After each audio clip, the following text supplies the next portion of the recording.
In 2021, the world will be dealing with unhappy legacies from 2020, a devastating pandemic, an economic crisis unmatched since World War II, Donald Trump's deeply divisive presidency, and new wars that test the idea that crises have no military solutions. Here are International Crisis Group's 10 conflicts to watch. Compromise between Afghanistan's government and Taliban insurgents is the key variable in the country's peace process, but much also depends on how the US troop withdrawal is done. Too fast and the civil war could worsen. Too slow and the Taliban could walk away from talks. Getting the drawdown wrong could cost Afghanistan its best chance at peace in a generation. Bloody combat in Ethiopia's Tigray region in late 2020 killed thousands and displaced more than 1 million.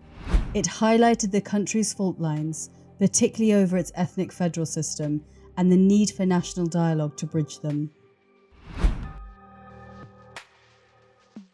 2020 saw the Sahel's protracted crisis worsen as inter-ethnic violence flared and jihadists extended their reach in Mali, Burkina Faso, and Niger. While military campaigns against jihadists are critical, Sahelian authorities and their foreign allies also need to take steps to calm communal frictions, potentially including talks with militants. Efforts by the US and Venezuela's opposition to squeeze President Maduro out of office have failed.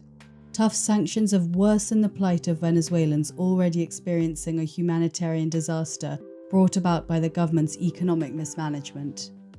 It's time for a new approach, one that builds support for a negotiated transition rather than trying to force a sudden political rupture.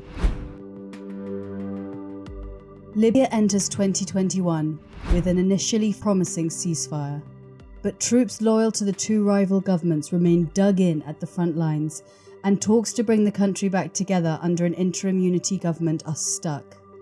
Unless outside actors stop fueling the war and Libyan sides find a path to reconciliation, there is a risk of another bout of fighting.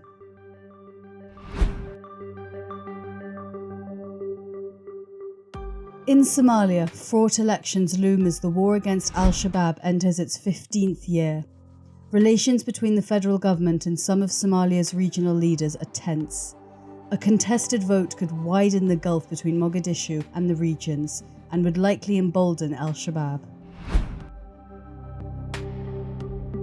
After 5 years of war, Yemen remains the world's worst humanitarian disaster.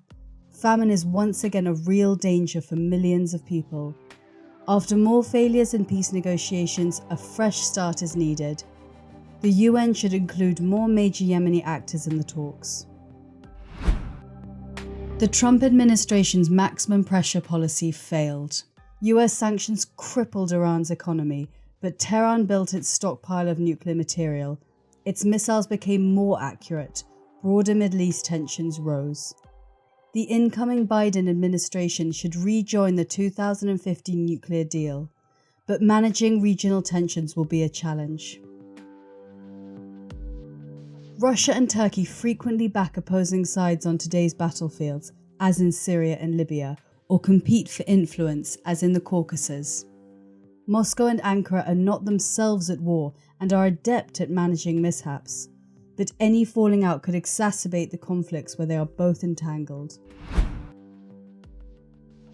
The link between climate change and conflict risk is complex and indirect, but increasingly apparent from Africa to the Middle East and Latin America. The Biden administration has put climate at the top of its agenda. It must follow through, and Western countries must make good on their $100 billion pledge to better equip the poorer countries hardest hit. These are Crisis Group's 10 conflicts to watch in the year ahead.